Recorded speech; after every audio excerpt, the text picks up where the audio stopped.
Case study: The Warrior Who Couldn't Kneel, a mythic tale from Zoran's Horde, narrated by Zoran the Dragon. Little humans, you see pain as an enemy to conquer, but I, Zoran the Flame-Tongued, know better. Pain is not a tyrant. It is a herald carrying messages you are too afraid to read. Listen to the story of the warrior who could not kneel, and you shall understand.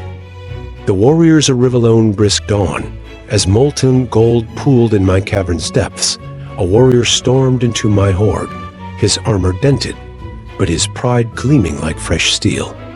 Dragon, he bellowed, his voice as sharp as his blade.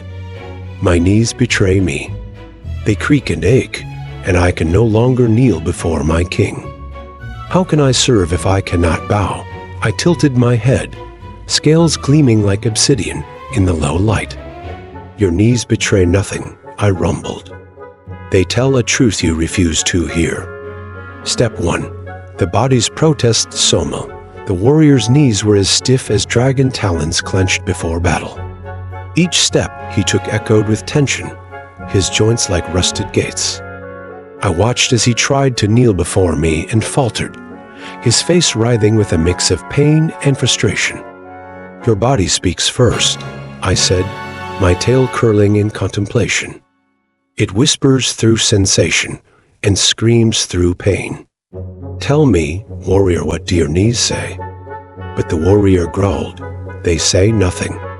They are weak, and they betray my duty. Step 2. The story beneath semantics. Foolish human. I sighed, a plume of smoke curling from my nostrils. Your knees do not lie, they carry stories you have buried too deep. With a single claw, I pointed at him, commanding his stillness. Close your eyes and listen. What story do your knees hold?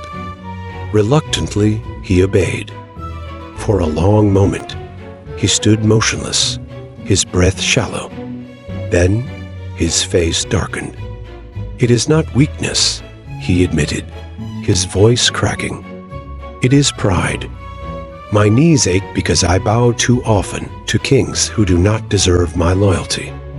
They resist because my spirit resists, I roared, not in anger, but in triumph.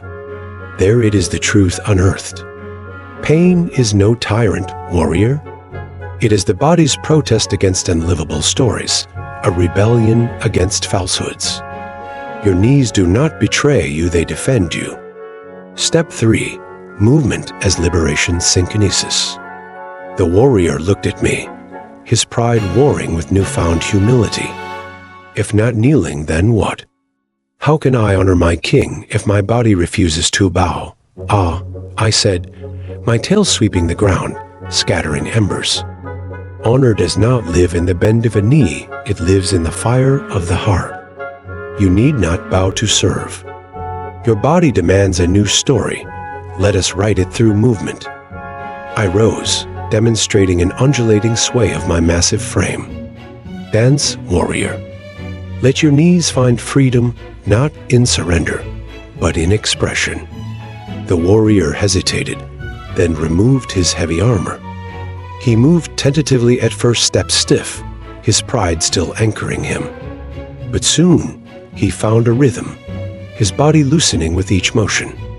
His knees bent not in submission, but in fluidity, tracing arcs that spoke of defiance and dignity. As he danced, the cavern filled with warmth, not from my flames, but from the fire rekindled within him. The transformationed warrior returned to his kingdom, no longer shackled by pain. When the king called for him to kneel, he stood tall and declared, I will serve, but I will not bow. Instead, he performed the dance we had crafted together, a movement that spoke of loyalty without subjugation, pride without arrogance. The court, awestruck by his grace and courage, accepted his new form of respect. The moral of the tale: pain is the body's protest against unlivable stories. The warrior's knees did not fail him. They fought for his truth. By listening to his body and responding with movement, he found a path not of submission, but of self-expression. Zoran's closing wisdom: your body does not lie, Little human, it roars with truths your mind dare not utter. A clenched jaw, a stiff back, an aching knee, all are protests, not betrayals. Listen, and you may find that pain is not your enemy, but your most loyal ally.